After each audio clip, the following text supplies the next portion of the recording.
Welcome, everybody, to Radio Free Tenacity, the voice of worker safety. Here today with Lexi Hagler. She's our in-house heat stress expert here at Ergodyne. Lexi, thanks for joining us on the pod today. Thank you for having me. Hey, we wanted to bring you on because there has been some news about the updated heat stress NEP. I was wondering if maybe you could just start by explaining what the heat stress NEP is to begin with. Yeah. So NEP stands for National Emphasis Program. So those programs typically run for about 3 years. They're usually like a data collection exercise. So for heat stress, for example, OSHA's going out, visiting job sites, reviewing OSHA 300 logs. Are there incidents? Are there fatalities? And they're really focusing on high risk industries. The normal ones we think of for heat. So construction, manufacturing, agriculture, that sort of thing, where heat is a problem for all of these people on a daily basis. The programs typically run for 3 years. This was launched in 2022. We're in 2026 now, so excitingly, they just renewed it for 5 more years. Okay. So we've got till 2031, and it's exciting because there were some changes, there were some updates, and it's seeming like it's a little bit more clear cut for people. This new updated emphasis program. Okay. All right. Well, yeah, that's really my next question is what are the updates? Yeah. So, very interestingly, there were a ton of industries that were added. There were some that were removed, and then there were some that maintained. Just something for people to keep in mind if maybe your industry wasn't previously part of the emphasis program, Okay. your industry may be now more focused in on. So just making sure that everybody has a plan in place. So the industry thing was definitely a big update. But really, the biggest things I've noticed in the NEP is that it's shifting from data collection to more enforcement. So clear guidelines for OSHA inspectors and the people conducting that sort of thing, what to look for, a checklist, if you will, of are the employers trying to make sure that they have hydration breaks, schedules for people to take breaks, all that sort of thing. So a lot of the same kind of formula of what OSHA has been prescribing, but really just kind of giving a little bit of a clearer lens for the people to make sure that these safety plans are actually in place for heat stress. Okay. All right. So then as a safety manager, how do I take these updates and make them like the most valuable to me, the most useful to me and, the crews that I oversee? Certainly. Every industry and every job and every location is going to have different challenges, right? So I think it's really about taking into account, what is your environment, conducting a heat hazard. So we can do an analysis of, okay, this station constantly people have to rotate through quicker, or we have to schedule during the cooler parts of the day, that sort of thing.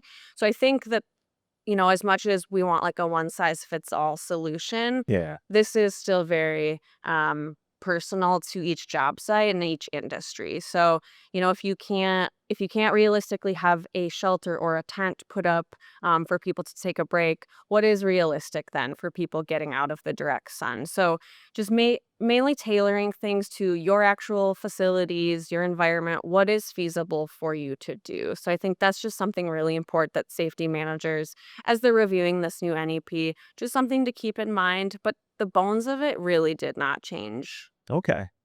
All right. Well, then as you're talking, it is absolutely true that, heat stress mitigation is different for every work site, every person. It seems like within the updated NEP, they are prescribing those some basic things, like you mentioned, a checklist. A lot has been made of Appendix I and Appendix J. Mhm. I did my homework before this, and that's essentially setting up compliance officers, right, with a checklist of basic things to look out for. Mhm. Is it safe to say then that any safety manager or employer could also kind of use that in the reverse to make sure that they don't have any gaps? Definitely. They paint a really clear picture. So a lot of the messaging we've heard before, are your employees trained? That's first and foremost. So, what does heat stress look like in me? What does it look like in you? It's a very personal risk. So, medication, lifestyle, level of exercise, all of this is very personal. And I'm not always talking to my boss about what meds I'm on or what my lifestyle is, right? Right. So, the training portion is really hitting home with all the personal factors that really can affect heat stress, because that is ultimately not something you're talking about at work all the time. Sure. So making sure people are trained, acclimatization, we always want to keep encouraging acclimatization, so getting your body used to the environment you're working in.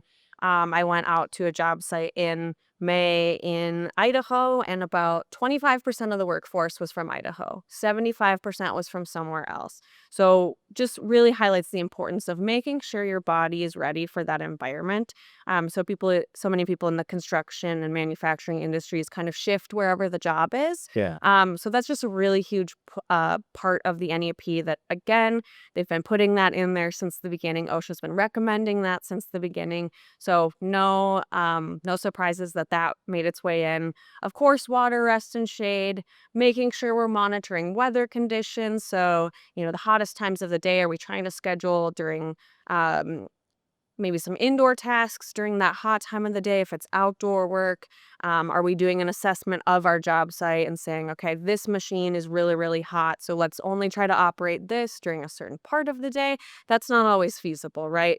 So maybe it's just rotating through workers faster. It's really just encouraging employers to look holistically um, at the tasks that have to be done and how they can be done the most safe way, basically. Sure. Yeah, no, that makes complete sense. And as we kind of wrap up the conversation, there were a few other things that were kind of buzzing around when people are talking about the updated NEP. One is kind of the optics of your heat stress mitigation, and the other is documentation. Mhm. So with that last one, is documentation, does that become any more or less important with the updated NEP as it relates to a safety manager's like good faith effort to keep their crew safe? Yes, the overarching message, if something is not documented, it does not exist to OSHA. Okay. So you may have a heat stress plan, but if it's not written, that does not mean anything in Sure. OSHA's eyes. They really do stress the importance of just having a plan written down, because some people are probably already doing a number of these things. They're getting rest breaks, they have water available to them. Maybe there's a trailer they can go take a break in.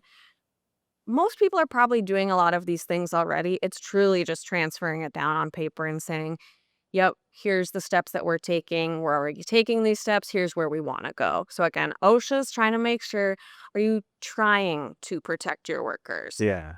Yeah. And I guess that goes hand in hand then with the optics of it, where is this true that at this point in time, a compliance officer could just be actually on his way or her way to another work site. And if they pass your work site and it looks like people are toiling away without any shade, without like any cool water close by, they can just kind of pull up to your work site and ask what's up? Yes, they can. So, if the weather is over the 80-degree threshold that they have set for inspection days, yeah, we've heard many stories of inspectors heading to one job site. They see some farmers or they see road crew working on the side, and things just aren't seeming right. They have the authority to go out and just do a check. So they're definitely very, very serious. We got a lot of uptick in heat-related inspections since the NEP was put in place, which we expected. Sure. But we were seeing maybe 700 inspections of heat over a couple year period, whereas now we saw over 7,000. Oh, wow. So It's real. it is real. Yeah. And again, it's like, to some people, this is like, well, yeah, we're doing all this stuff. We just got to have it on paper, and that's just the facts, ma'am. Got it. Hmm. Got it. All right. Well, anything else that we missed in this conversation when it comes to the NEP? Anything that you want to share with safety managers that we missed? So this will run through 2031. Ultimately, what these NEPs are in place for is, again, data collection. So OSHA proposed a federal rule in 2024. Um, the interesting thing about this renewal and extension for me, creating a heat stress standard is pretty hard. Very, Yeah. very hard. So there was a lot of discussion on OSHA's first pass at a proposed standard. So I think this 5-year extension is really giving them more time to collect more evidence. Because initially the proposal was pretty programmatic, and that doesn't apply to everyone. Okay. So sometimes we need more performance based things, and based on your region and based on your environment. So I think a lot more will be learned in the next 5 years. And whether a federal rule comes from that or not, we still know this is one of the most preventable incidents and fatalities. So, Absolutely. That has not changed. nope. All right. Well, thank you so much, Lexi, for coming here and shedding some light on the updated NEP. And for those of you watching or listening, thank you so much for joining. If you want to learn more about the updated heat stress NEP, you could go to ergodyne.com and search NEP. That's all we've got for this episode. Thank you very much for joining us. Stay safe out there, people.